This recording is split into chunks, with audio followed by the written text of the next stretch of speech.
Hello दोस्तों, healthy pinch में आपका स्वागत है। तो आज हम बात करेंगे यूरिक एसिड के बारे में। आखिर यूरिक एसिड की प्रॉब्लम क्यों होती है, क्या खाए क्या ना खाए, हम जानेंगे इसे पूरी डिटेल में। तो आइए शुरू करते हैं।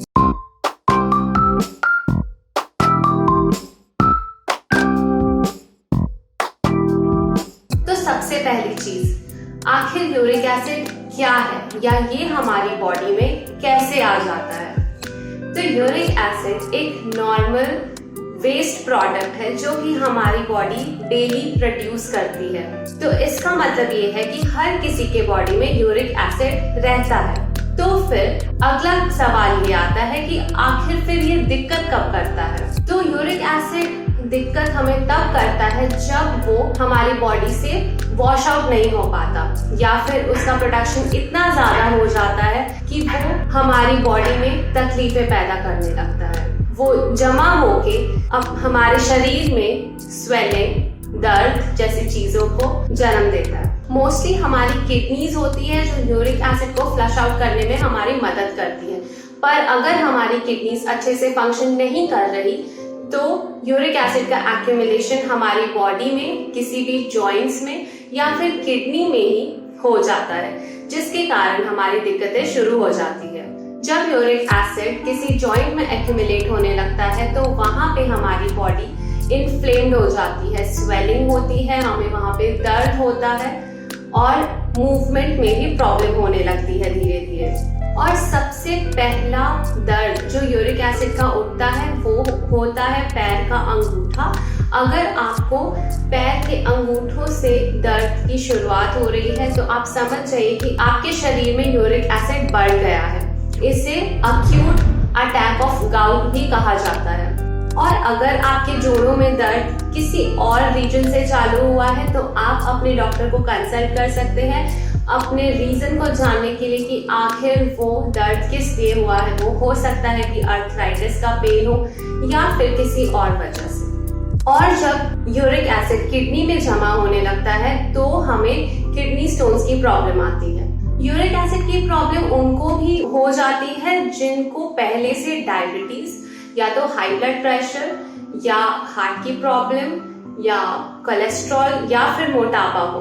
तो इस केस में यूरिक एसिड तब ही ठीक हो पाता है जब आपकी ये सारी बीमारियां ठीक हो। हाई बीपी को कैसे कंट्रोल करें उस पर ऑलरेडी एक वीडियो बना है, आप उसे जाके चेक कर सकते हैं। आई बटन या डिस्क्रिप्शन बॉक्स में उस वीडियो की आपको लिंक मिल जाएगी। तो आइए आप जानते हैं कि यूरिक एसिड के नॉर्मल लेवल्स क्या होने चाहिए बॉडी में। महिलाओं के लिए 2 से 6 होता है और पुरुषों के लिए 3 से 7। और मोस्टली यूरिक एसिड की प्रॉब्लम पुरुषों में पाई जाती है। ऐसा क्यों, हम इसी वीडियो में आगे इसके बारे में जानेंगे। तो पहले आते हैं खाने पे। मोस्टली आपने हर जगह से सुना होगा कि अगर आपको यूरिक एसिड हो गया है तो आप दालें खाना बंद कर दें। ऐसा सही नहीं है कि आप दालों को पूरा बंद कर दें, क्योंकि दाल को अगर आप दाल की तरह खाएंगे तो आपको वो दिक्कत नहीं देगी। दाल को दाल की तरह खाने का मतलब ये है कि आप उसकी क्वांटिटी पे ध्यान दें। आप एक कटोरी ही दाल रोजाना खाएं। उसके अलावा दाल को खाने का सही तरीका भी होता है कि आप पहले दाल को सोक करें, फिर उसे स्प्राउट करें और फिर उसे कुक करें और फिर उसे राइट प्रोपोर्शन में खाएं। मोस्टली क्या होता है कि हमारे घर में जो रेगुलर दाल बनती है अरहर और मूंग की, हम उसे बिना ही सोक किए खा लेते हैं। तो ये सब केसेस में दिक्कत हो सकती है।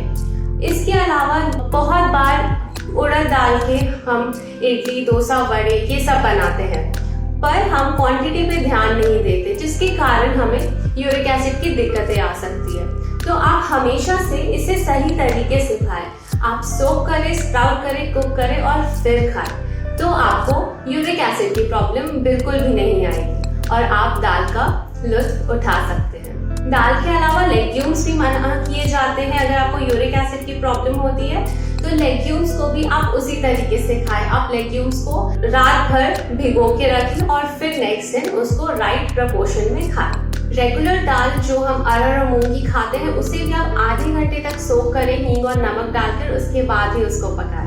इसके अलावा नॉन वेजिटेरियन सोर्सेस जैसे कि रेड मीट, मटन, फिश, ये सारी चीजों को खाने से बचें, क्योंकि ये सारी चीजें आपके बॉडी में बहुत ज्यादा यूरिक एसिड पैदा करती है। पर अगर आपको खाना ही है तो आप इसकी मात्रा को कम कर दें। आप अगर इसे थोड़ा थोड़ा खाएंगे तो आपको ये उतनी ज्यादा दिक्कत नहीं देगी। तो मोस्टली यूरिक एसिड की दिक्कत तब होती है जब यूरिक एसिड का क्लियरेंस नहीं हो पाता, जब वो बॉडी से अच्छी तरह से निकल नहीं पाता। खाने से उतनी प्रॉब्लम नहीं है जितनी कि क्लियर होने से। तो आप ये बात का जरूर ख्याल रखें। तो यूरिक एसिड हमारी बॉडी से क्लियर कब नहीं हो पाता है, इसके भी कुछ रीजंस है। तो पहला रीजन है स्मोकिंग। अगर आप स्मोक करते हैं तो आपकी बॉडी में यूरिक एसिड क्लियर नहीं हो पाएगा। दूसरी चीज है अल्कोहल।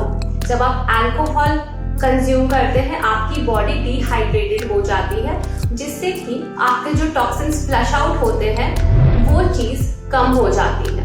आपके बॉडी से वेस्ट प्रोडक्ट्स अच्छी तरह से नहीं निकल पाते। और तीसरी चीज सिटिंग। जी हाँ, नॉर्मली लगातार घंटों तक बैठना भी आपको यूरिक एसिड की प्रॉब्लम दे सकता है। तो जैसा कि मैंने पहले बोला था कि यूरिक एसिड की प्रॉब्लम पुरुषों में ज्यादा पाई जाती है, वो इसीलिए क्योंकि अगर आप देखेंगे तो पुरुष ही होते हैं जो सबसे ज्यादा स्मोकिंग करते हैं, उनकी संख्या ज्यादा होती है, प्लस अल्कोहल कंज्यूम करने में भी।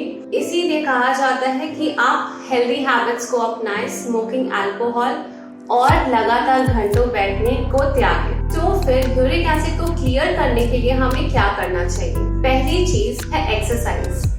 जैसा कि हमने कहा कि सिटिंग से हमें यूरिक एसिड की प्रॉब्लम हो सकती है, तो हम इसे कैसे दूर कर सकते हैं? हम अपनी बॉडी को अगर एक्टिव रखेंगे, फिजिकल वर्कआउट करेंगे, तो यूरिक एसिड को फ्लश आउट करने में हमें मदद मिलेगी। दूसरी चीज है वाटर इनटेक। तो जब हम अल्कोहल कंज्यूम करते हैं हमारी बॉडी डिहाइड्रेट हो जाती है, तो उस डिहाइड्रेशन को कम करने के लिए हम क्या कर सकते हैं? हम अपनी बॉडी में ज्यादा से ज्यादा वाटर इनटेक ले सकते हैं। जब आप ज्यादा से ज्यादा वाटर इनटेक करेंगे तो आपकी बॉडी हाइड्रेटेड रहेगी, जिसके कारण ही आपके शरीर में जितने भी टॉक्सिन्स है या वेस्ट प्रोडक्ट्स है वो ऑटोमेटिकली फ्लश आउट हो जाएंगे। और तीसरी चीज है स्लीप। तो स्मोकिंग बंदा क्यों करता है? अपने स्ट्रेस से डील करने के लिए, या फिर कोई टेंशन है जाके स्मोक कर लिया। तो सबसे अच्छा डिस्ट्रेसर होता है स्लीप। जी हाँ, अगर आप पूरी अच्छी नींद लेंगे तो आपका जितना भी स्ट्रेस है, जितनी भी टेंशन है, सब दूर हो जाएगा। तो आइए अब जानते हैं कुछ जनरल टिप्स जो आपको मदद करेंगे यूरिक एसिड से फाइट करने के लिए। पहली टिप, जैसा कि मैंने पहले बताया, वाटर इनटेक को बढ़ा लें। इसके लिए आप ज्यादा से ज्यादा लिक्विड डाइट का सेवन करें, फ्लूइड्स को ज्यादा इनटेक करें, फ्रेश फ्रूट्स खाएं, फ्रूट्स भी वैसे खाएं जिसमें वाटर कंटेंट ज्यादा हो, वेजिटेबल्स, रॉ वेजिटेबल्स, सैलेड्स, ये सब का इनटेक आप ज्यादा से ज्यादा करें। दही, दूध और छाछ का सेवन ज्यादा से ज्यादा करें। दही के साथ आप किशमिश खा सकते हैं, क्योंकि ऐसा पाया गया है कि जिनको यूरिक एसिड की प्रॉब्लम होती है उनका विटामिन B12 लेवल भी कम हो जाता है। तो दही और किशमिश आपको दोनों चीजें मदद करेंगे। शाम को बिस्किट या नमकीन खाने के बजाय आप नट्स एंड सीड्स खाएं। किसी भी पैकेज या प्रोसेस चीज को त्याग दें।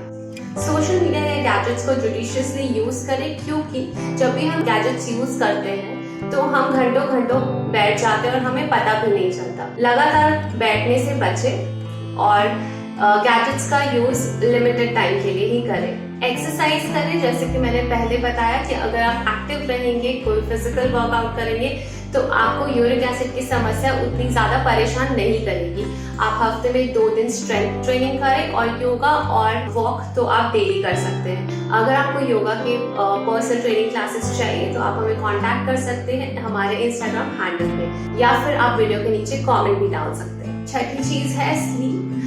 बहुत कोई को रात में अच्छी नींद नहीं आ पाती है, तो रात में अच्छी नींद के लिए आप रात में सोने से पहले दूध का सेवन करें हल्दी डाल के।